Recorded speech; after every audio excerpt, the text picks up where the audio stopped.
বেঈমান নারীর সাথে সময় কাটানো মানে আগুনের সাথে খেলা করা। সে কখন যে ছাই করে দেবে কেউ জানে না। বেঈমান নারী সেই ডালির মতো যা বাহিরে দিয়ে ফল দিয়ে ভরা, কিন্তু ভিতরে কেবল শূন্যতা। যে নারী একদিন চোখে চোখ রেখে বলেছিল তুমি ছাড়া বাঁচবো না, সেই নারী একদিন অন্য কারো চোখে ডুবে যায় বিনা দ্বিধায়।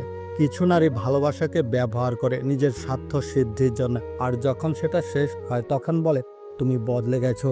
হৃদয়ের ভিতরে যার জন্য এতটা জায়গা করে দিলে, সেই একদিন বলল এই সম্পর্কটাতে দম বন্ধ লাগে।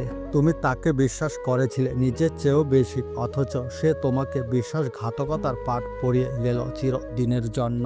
সবাই বলে নারী মায়ের মতো হয়, কিন্তু কেউ কেউ হয় সাপের মতো, সময় মতো ছোবল মেরে জীবনটা বিষিয়ে দিয়ে যায়। সবার মতো ভাবতাম সে আলাদা, কিন্তু বাস্তবতা বলল বেঈমান মেয়েরা অভিনয় ওস্তাদ। তাদের চোখেও থাকে মিথ্যার জল জলে আলো। যে নারী মিথ্যার উপর সম্পর্ক গড়ে তোলে সে কখনোই কারো ভালোবাসার যোগ্য নয়। একজন বেঈমান নারী কেবল একজন পুরুষকে ঠকায় না, তার বিশ্বাস, আত্মবিশ্বাস, এমনকি ভবিষ্যতের প্রতি আশা ভরসাও ছিনিয়ে নেয়।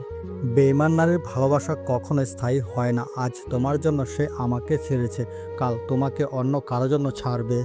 ধোঁকাবাজ নারীদের চোখে কান্নার নাটক, কথায় মিষ্টি বিষ, সাবধান, বিশ্বাস করলে জীবন শেষ।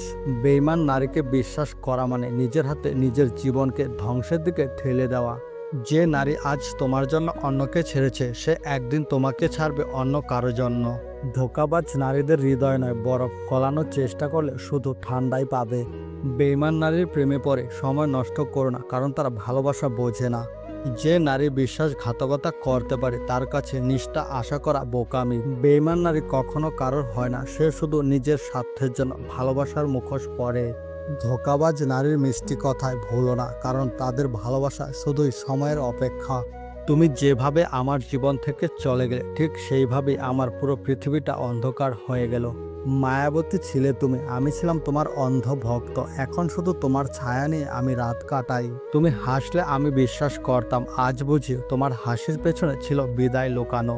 তুমি নেই, কিন্তু এখনো তোমার জন্য ফোনটা তাকিয়ে থাকে একটা মেসেজ আসবে ভেবে। ভালো লাগলে আমার চ্যানেলটি সাবস্ক্রাইব করতে ভুলবে না।